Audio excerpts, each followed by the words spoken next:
But you guys don't celebrate the 4th in foreign country, do you, Eccentric M? No. We curse you instead. You should be part of our empire still. And little Jenny, if you're really bad, you'll have to go live in England, where they don't even celebrate the 4th of July. Hi, I'm Well, host we Eric. do have new Brexit Day. Sorry. Brexit Day. And people are resigning over it. British politicians resigning over things they advocated for that passed because everybody's got buyer's remorse now. Why? I want to go over there and start saying, hey, you. Somehow everybody got convinced by the people who said this is a bad idea. They're lying to you. They're tricking you. Stop being tricked by them. Anyway, enough of Brexit. I don't want to talk about Brexit. I'm host Eric here. I'm talking to people. We got an array of characters. T-shirts. Famous person T-shirts. Famous person QB Sauce. Famous person Zack Tag. Famous person Mr. Haberdatcher. Famous person Nande. Famous person Hamadou Diallo. Famous person Eric. Famous person Eccentric M on camera. Hamadou Diallo is also on camera. And famous person Mr. Haberdatcher on camera. And famous person Contract under Guadalupe Fur Seal. I've yet to hear any of the words, but that person's here as well. So, topics, thoughts, questions, comments, concerns to begin this episode. Anybody want to throw something out there? I was going to suggest one about something about NE, because I think a lot of people in here actually use NE as either a auxiliary or dominant function. Okay. Well, I think that to the extent that we could expand on an earlier topic, I'd like to talk about NE as it relates to the idea that certain truths can be understood before they're fully articulated. That you can have a whole on of an argument, for example. You say, oh, I know, I'm going to run this argument.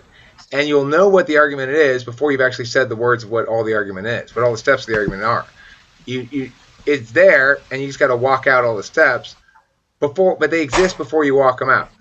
And my point regarding NE and NI is NI delivers up whole-ons of ideas that are comprised of different things. NE works out the specifics, or it attacks those whole-ons and finds vulnerabilities basically in them. It tries to parse things that are singular and whole into subparts. Let's start with that idea. Thoughts? Let's build a wall. Build a wall around whole-ons? Yes. To keep them from immigrating to America? Okay, well, after we've built the wall around whole-ons to keep them from immigrating to America, what other thoughts do we have about NE, NI, and the notion of an idea that you can know before you've said it out? Know before you articulate it. I thought about this I've actually thought about this the other day, and it's that I think how that works, it might be an intuitive thing that in our heads we can say that if A equals C, then C must equal, or if A equals B and C equals, what was I saying? You guys know the logic. If A equals B and B equals C, then A must equal C as well. And I think that goes on in our heads, and then when we're forced to validate that, we would have to bring up every single step in that connecting why A equals B, and then why B equals C, and then why A equals C as well, in our logic. But doesn't that order of operations imply a duration? And how can something exist as a whole thing if part of its nature is duration and you're not actually experiencing it as something extended through time? I think that would be the basis of intuition, really. The whole having an argument or having an outline for an argument that you haven't developed the meticulous steps for yet. But those steps, you could, when you do play them out, you can play them out correctly, consistent with the whole on, or incorrectly, inconsistent with the whole on.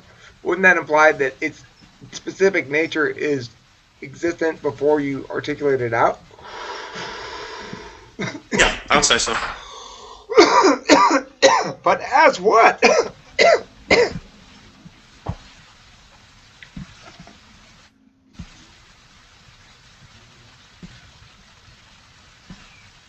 As what?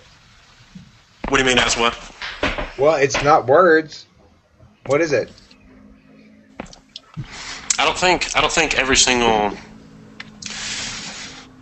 It's like if you had how I picture when I have like a or when I'm arguing with somebody, or if I have an argument in my head, or I know a position I'm going to take in said argument, and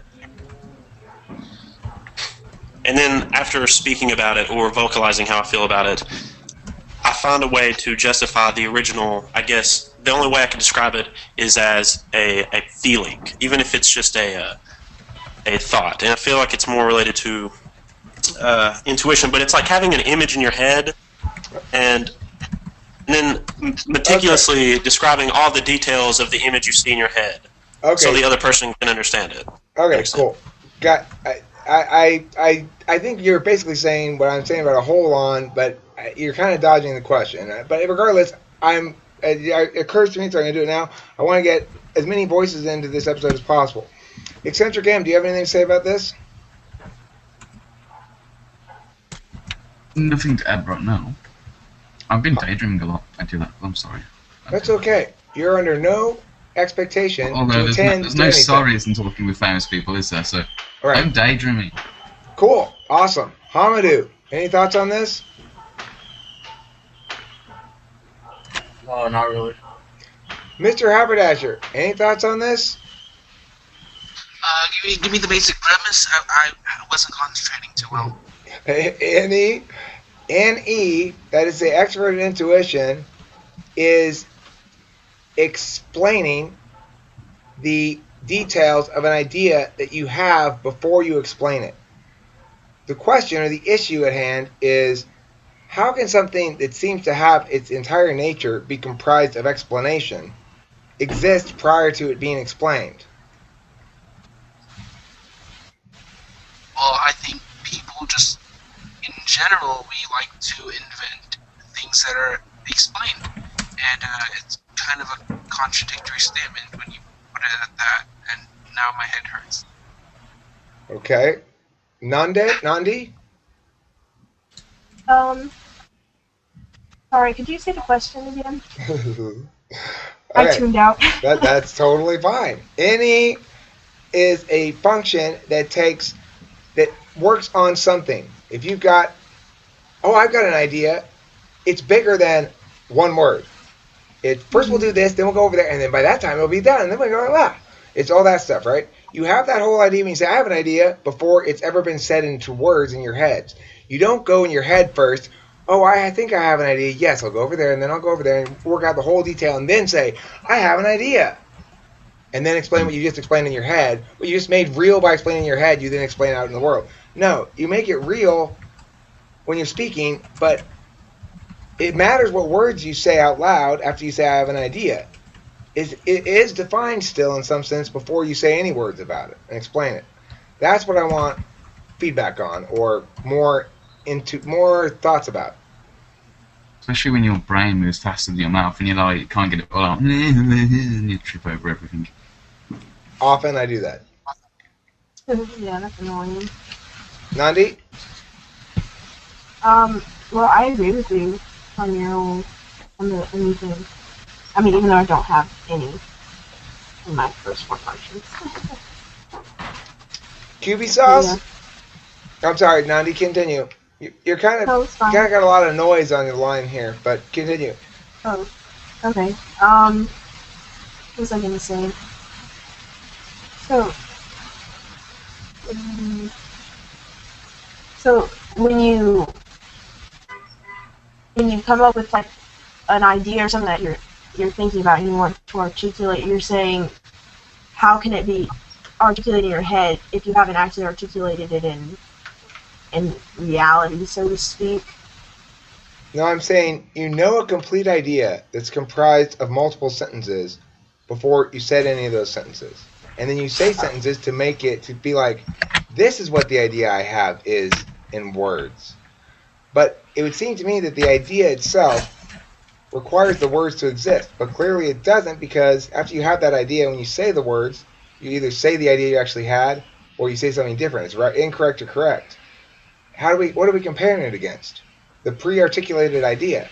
But what is that thing? Thought. I don't think you would need words to have the idea. Like, the idea is like Oh. Chewy sauce? Yeah, I don't know. T-shirts? I would say pre-articulated ideas can just be summarized as thoughts. T-shirts. I knew you'd have an answer, but that's not an answer. What is a thought then? I mean, if I would consider thought, you thinking about something without vocalizing it, and that can be pretty, you can't say thinking and defining thinking, but you having a conversation with yourself internally, essentially, I would consider to be thought. Okay, but see, what I'm saying is that's exactly what doesn't happen. You don't think those words one after the other in your head before you say, I have an idea. You know what the idea is before you've said all those words out in your head. In fact, you say them out loud before they're ever said in any other context. Unless, we're talking like right now, let's say, and you're thinking, you trip upon an idea that you don't work it all the way out before you say, I have an idea. You know that you can work it out. You know what it is, basically, and where it's going to play out and how it's going to look and stuff before you actually say it all out loud. You got a good sense of how the fracture pattern of the argument extends out and what it's not and what it's going to be, even though you haven't said the words.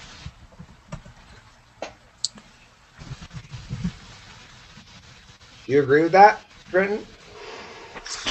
Yeah, so you're basically saying that because the premise is an idea if you haven't articulated it yet, essentially.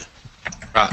The question is, how can an idea made up of words exist prior to it being articulated into words? Is the definition of idea, is it implicit or inherent in an idea for it to have to consist of words? Well, for the purposes of this discussion, we're limiting the conversation to those such ideas. So you're basically saying, how do you think of a sentence before it becomes a sentence? The words. How do you have a complete... I'm particularly talking about an argument. And I'm referring to the specific event that happened with me the other day where I had a vision, which is, for me, all I'm saying is I had a picture in my head, which is a picture of a mountain. I was thinking about argumentation stuff. I had a picture of a mountain and it looking like a three-dimensional puzzle, right? But these two pieces fit together on two dimensions or 3 dimensions or whatever. Not 4, it's not time, but it would be with add time would be as well. So these two pieces fit together. And I'm thinking, like, when I see somebody makes a sentence, it reveals a fracture line to me of a set of argumentation issues that play out in certain ways that will cause the mountain to break like this. Okay? So if you were to say to me, we should do it because if we don't, this many people will die. I know it breaks, like, okay, I know without actually saying right now that I could say all the different ways in which that implies this framework or that framework, the other framework, and that I'd follow it up with this question, that question, and this question, and it's basically going to break down a utilitarian deontological argument chain, blah, blah, blah. I know all that shit about it without actually articulating any of it out. That's something I already knew, but what I'm saying is that happens as well with stuff that I didn't already know. So, for example, my friend, who's an NI-DOM, INFJ, he has talked about how he experiences music, that he receives melodies whole, all at once. But how is that possible, given that a melody has duration and a sequence of notes? How can there be a singular particle form of it, given that it requires a certain amount of time to pass to get through the whole thing? Well, the answer I came up with today is it's the analog to my mountain thing. I know, I see the fracture starting here. I can see the weakness lines in the rock. I know it's going to fracture out like that. I know where it's going to break. And so therefore I have a good guess about what the pieces are going to look like once it does break. Just kind of know things before you know things. You just kind of know things before you know things. That's what I was saying with the whole A equals B equals C logic, that like you can see the mountain and you can see what would happen, and basically you've summarized a duration of time into one frame in a picture, and you can say that A equals B equals C, so you can say that this crevice or this is about to crack or something, you know it's going to crack because there's a crack, and the crack is going to expand and finish, breaking, essentially. So that would be like A equals B equals C logic. You don't have to sit there for the duration of watching it crack to know it's going to crack, because you can say A equals B equals C logic, essentially. Okay, so it's like when we're talking about the grammar of something, we're saying that there's two levels of thing, basically. I may not know what you're going to say, the answer, what comes in the next slot, but I know the next slot's going to do something of the following sense. And I'll give you an example. There once was a dog from the zoo who came into town atop you. You carried him on a camel with Dawn. That's it. That's all I'm giving you. Now, you know what's coming. You don't know specifically what words I'm going to say, but basically you know what's coming, right? It's not going to be this. So I went to the library the other day and had a peanut butter and jelly sandwich with a glass of lemonade. That's not coming next, right? It's patterns. Yep. Who can finish the poem for me? Who remembers Is it the an first actual part? poem? No, I just made it up right then. It goes like, Why would I remember the first part? Recite it again. oh, I have to make it up again. Just kidding, Let's right? see. You said someone coming to town on a shoe, I think, or There something. once was a dog. There once was a dog from a zoo who came into town atop you. You carried him on a camel with Dawn. There's it. There once was a dog from the zoo. He came into town atop you. You carried him on a camel with Dawn. He was on your back Part with mean? the shoes. Nandi, was that you? Say what you said first, and I'll go to UT shirts. Sorry, I was asking what the with Dawn part meant. Don's a guy, a friend of mine, I guess. I don't know. Maybe he's the camel merchant. I don't know. Okay. Sorry, Trenton. Okay, well, somebody tell me what comes next without telling me any actual words, just with sounds. Let me repeat it one more time, okay? There once was a dog from the zoo. He came into town atop you. You carried him on a camel with Dawn. Now say with the next part without any words.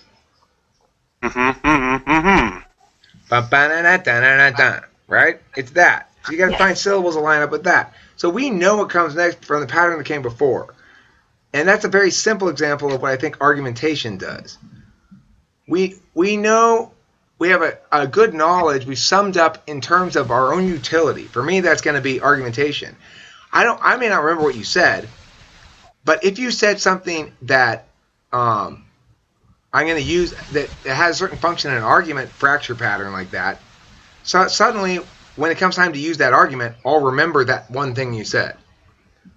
And the reason I think is because I had it tagged like that. I had it tagged in my head as, oh, he made this mistake. I could use that. Right? Thoughts? We got a shitload of people in here. Wow. Yeah, 12 people? Huh? 12 people? Ploping? I don't know what ploping It's is. 12 people. Oh, 12 people. More famous. This is a group of the total accumulation of fame here is shocking. I am stunned that E Entertainment Tonight is not all over our jock, because we have in this current space 11 famous people and one host. That's a lot of fame. So hopefully we'll get E Entertainment News to interview us and talk about our dress. Yeah. This is a Donna Matrix. It's a casual fall line. You can see they've gone with plaid. I like that color a lot. Plaid's not a color, Eric. I might Okay. invest in a red carpet. Any other thoughts here before we draw this one to a close? And then I just want to chat for a second, and then go ahead. Well, while you guys are chilling, I'd like to send a link to the chat for you all to I made a really stupid video today involving some sock puppets, and I think you guys would probably get a kick at it. And if it's okay if I share. Of course it's okay. And Mr. Haberdatcher, you made a very successful video today, whether it's successful at determining certain failures to avoid again, or whether it's successful at being entertaining or whatever. We want to reframe that shit, all right? No, the fact that you are taking action and putting shit out there is a 100% successful thing to do, and we applaud your efforts in doing so. Thank you for sharing that link with us. And viewers, I'll include that link in this video. Thank you for watching Talking with Famous People.